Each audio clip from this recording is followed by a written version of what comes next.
La comprensión y aplicación del enfoque diferencial basado en género hace indispensable partir de un conocimiento conceptual simple, la diferencia entre el sexo y el género.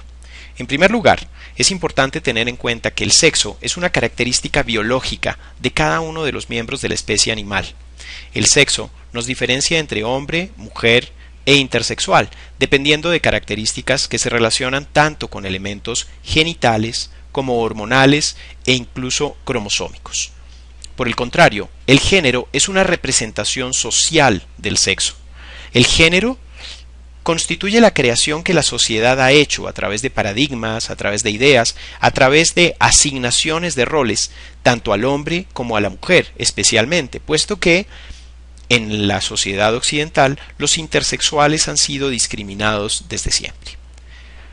La orientación sexual, en cambio, es una cuestión que tiene que ver con la atracción que siente una persona por una persona de otro sexo o del mismo sexo. La Corte Constitucional ha desarrollado una línea jurisprudencial en materia de reconocimiento de las personas LGBTI, que se puede encontrar en la sentencia T-673 de 2013. En esa sentencia se trasluce la posición de la Corte Constitucional respecto de los derechos de las personas homosexuales en Colombia.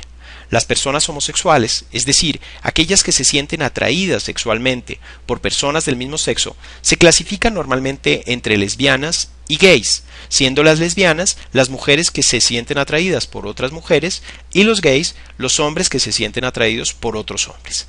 También existen la clasificación de personas bisexuales, refiriéndose a personas que se sienten atraídas por ambos sexos, y finalmente los heterosexuales, que son quienes sienten una atracción sexual por personas del sexo opuesto. Por último, hablamos de identidad y expresión de género. Dentro de las clasificaciones de género no solamente están lo femenino y lo masculino. También hay personas que, aunque tengan el sexo de hombre, por ejemplo, se sienten identificadas y deciden expresarse con las características del género femenino. Puede suceder también en el caso de mujeres que quieren identificarse con características del sexo masculino. En este caso, si se trata de una situación permanente, se habla de personas transgénero. Las personas transgénero no están reconocidas legalmente en Colombia, no existe más que el género masculino y femenino. Sin embargo, es una condición respetada por el derecho, aceptada por la Corte Constitucional como una posición totalmente conexa con la dignidad humana y que por lo tanto genera una serie de protecciones específicas. Existen también las personas transexuales, que son quienes tienen una disforia de género, es decir, no sienten que su genitalidad, su sexo, corresponda con la identidad psicológica que tienen. Estas personas entonces acuden generalmente a hacerse las intervenciones necesarias para hacer la afirmación del sexo que realmente les corresponde. En este caso tienen derechos en cuanto a la salud, que tienen que ver con el respeto para que el plan obligatorio de salud cubra todas las intervenciones que sean necesarias para lograr su cometido. Pero además el derecho se ha adaptado a esta realidad y hoy se reconoce fácilmente la posibilidad de cambiar el sexo en la cédula cuando se ha logrado a través de las intervenciones efectivamente el cambio de sexo o la reafirmación de sexo como corresponde. También se habla de las personas travestis, refiriéndose específicamente a aquellas personas que de forma transitoria deciden representarse por el género opuesto al sexo que tienen. En general, el género puede no coincidir con el sexo de la persona, es decir, puede que una persona con sexo hombre no se sienta masculina y quiera vestirse y representarse femenina, independientemente de su orientación sexual. En ese caso se hablaría de una persona que trasciende al género, una persona que en la literatura especializada se denomina como una persona transgénero.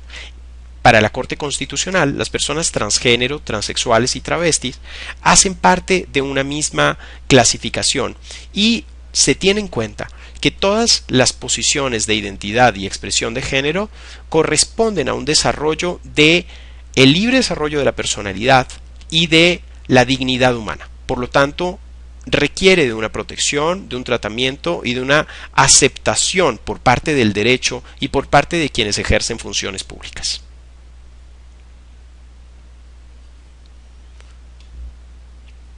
En cuanto a la violencia que puede generarse a través de los paradigmas o estereotipos que suceden por prejuicio o discriminación, es importante clasificar o hacer una pequeña diferencia. Por un lado están los crímenes de odio o de prejuicios. El término de crímenes de odio, hate crime, surgió en Estados Unidos en 1985, cuando una oleada de crímenes basados en prejuicios raciales, étnicos y nacionalistas fueron investigados por el FBI. A partir de ese momento se empezó a desarrollar toda una doctrina dentro de la cual se ha inscrito también los delitos basados en discriminación y prejuicios contra la población LGBTI. Es importante tener en cuenta que la calificación de los delitos contra la población LGBTI como crímenes de odio se enmarca también en lo que en Colombia se denomina un motivo discriminatorio. A partir de ese momento implica una metodología que analice el contexto, que tenga en cuenta las características, que tenga en cuenta los lazos comunicantes entre los distintos hechos y considere el odio, prejuicio o discriminación como una motivación específica de esta clase de delitos. La visibilización de los crímenes de odio en Colombia es una tarea muy importante para reivindicar los derechos de las personas LGBTI. Por otro lado, están las cuestiones de la violencia basada en género. A través del género que discrimina, que estigmatiza y que minimiza los derechos de la mujer y la considera como un objeto o como una cosa cuya propiedad corresponde al hombre, se ha venido desarrollando toda una serie de violencias dirigidas contra la mujer y que pueden ir desde el campo doméstico hasta el campo del conflicto armado. En ese sentido, es importante tener en cuenta que las características de la violencia basada en género implican siempre dominación del hombre contra la mujer y puede dar lugar a fenómenos amplios como el femicidio y el feminicidio, cuyas diferencias se fundamentan en características políticas. El femicidio es todo homicidio de una mujer que tiene en cuenta su género o que se basa en género. El feminicidio, en cambio, es un concepto mucho más novedoso que incluye elementos de crimen de Estado. ¿Cómo puede un funcionario aplicar una perspectiva de género y LGBTI desde el ejercicio de sus funciones? Para tal punto, hemos tratado de desarrollar tres dimensiones. La primera dimensión es la investigación adecuada de los delitos. La investigación adecuada de los delitos debe tener en cuenta los contextos. Debe fundamentarse en lo que la Corte Interamericana de Derechos Humanos llama líneas lógicas de investigación, que no solamente tengan en cuenta el contexto, sino que enmarquen toda la acción investigativa a determinar los reales móviles que conducen a la violencia. En especial, la violencia basada en género no puede ser calificada simplemente como violencia pasional, sino que debe tener en cuenta las características de discriminación estructural e histórica contra las mujeres. Y de esa manera, la investigación adecuada puede dar lugar al conocimiento de hechos conexos o a la sistematicidad que podría generar visibilidad sobre cuestiones relativas a femicidios. En cuanto a la segunda dimensión, se debe calificar los crímenes de femicidio y los crímenes de odio o prejuicio tal como son. La calificación correcta del femicidio y de los crímenes de odio permite dar visibilidad al problema, permite generar preocupación pública sobre los hechos, también atemoriza a los criminales, pero sobre todo reivindica los derechos de las víctimas. La tercera dimensión tiene que ver con el respeto por los derechos y la dignidad de las mujeres y de la población LGBTI. El trato adecuado y respetuoso, el trato conexo con las realidades de discriminación de que son parte, pero también el trato que advierte las diferencias y que tiene en cuenta los derechos de cada uno de los miembros de la población LGBTI, así como de los derechos de las mujeres. Es un trato que corresponde al derecho a la igualdad.